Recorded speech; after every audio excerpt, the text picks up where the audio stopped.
நமஸ்காரம் எல்லாருக்கும். நான் உங்களோட அஸ்ட்ராலஜர் ஷியாம் பேசுகிறேன், ஆத்மசுத்தி அஸ்ட்ராலஜிலேருந்து. இன்றைக்கி நான் பேசக்கூடிய தலைப்பு ஒரு முக்கியமான ப்ரெடிக்ஷன் அப்படிங்கிறது வந்து நம்மளுடைய இந்திய பிரதமர் ஸ்ரீ நரேந்திர மோடிஜி அவர்கள் வந்து அவருடைய இந்த தேர்ட் டேர்மை வந்து கம்ப்ளீட் பண்ணுவார் அப்படிங்கிற வந்து அதுவும் ஃபுல்லாக கம்ப்ளீட் பண்ணுவார் அப்படிங்கிற அந்த ஒரு ப்ரெடிக்ஷனை தான் வந்து நான் ஷேர் பண்ணுவேன்னு நினைக்கிறேன். இது என்ன பிரமாதம் அப்படின்னு நீங்கள் கேட்கலாம். இல்லை, அதில் வந்து ஒரு பேட்டர்ன் இருக்குது. ஸோ இந்தியாவில் வந்து பார்த்தீங்கன்னா எப்போவுமே ஸ்ரீ ஜவஹர்லால் நேரு நம்மளுடைய ex prime minister of India, அவர் வந்து பார்த்தீங்கன்னா கிட்டத்தட்ட 4 டேர்ம்ஸ் கம்ப்ளீட்டாக வந்தது அப்படிங்கிறது வந்து கிட்டத்தட்ட அவர் தான். அண்ட் இவர் ராஜீவ்காந்தி பார்த்தீங்கன்னா வந்து 1 கம்ப்ளீட் டேர்ம் வந்து கம்ப்ளீட் பண்ணார். அண்ட் அதே மாதிரி இந்திரா காந்தி வந்து அவளுடைய செகண்ட் டேர்மில் வந்து ஷி வாஸ் அசாசினேட்டட்.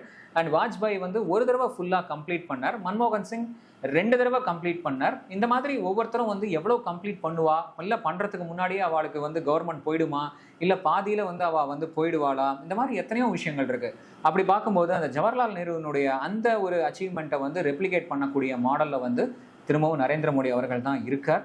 ஸோ அதனால் அவர் வந்து அவருடைய டேர்மை வந்து கம்ப்ளீட் பண்ணுவார் அவர். அண்ட் அதே மாதிரி இப்போ பார்த்தீங்கன்னா பிஜேபியில் வந்து ஒரு ஸ்பெசிஃபிக் பேட்டர்ன் இருக்குது. எப்போவுமே பிஜேபியில் வந்து ஒரு ஃபுல் டேர்மை வந்து அவள் கோ த்ரூ பண்ணிவிட்டு அதுக்கப்புறம் எலெக்ஷன் வந்து அந்த எலெக்ஷன் வந்ததுக்கு அப்புறம் தான் அவள் வந்து ஒரு டெசிஷனுக்கு வந்து ஒரு மேண்டேட்டோ இல்லை வாட் எவர் இட் இஸோ அந்த அடுத்த கட்டத்துக்கு வந்து என்ன பண்ணுறதுங்கிறதே வந்து அந்த டேர்மை கம்ப்ளீட் பண்ணுறது, அப்புறம் எலெக்ஷன் வருது, அப்புறம் டெசிஷன் எடுக்கிறது அப்படிங்கிறத வந்து ஒரு பேட்டர்னாகவே எப்போவுமே வச்சுருப்பா.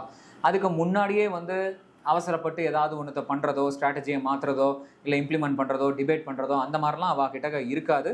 தே will complete the period, go through the election and then they will decide and then move across with their strategy. So இது வந்து பிஜேபியினுடைய ஒரு பேட்டர்னாகவே நம்ம சொல்லலாம். ஸோ அதுதான் இந்த வீடியோவில் வந்து நான் ஸ்பெசிஃபிக்காக பேசணும் அப்படின்னு நினச்சது. ஸோ அவர் நரேந்திர மோடி பார்த்தீங்கன்னா அவர் கிட்டத்தட்ட நான் ஸ்டாப் பவர் அப்படின்னு சொல்லலாம்.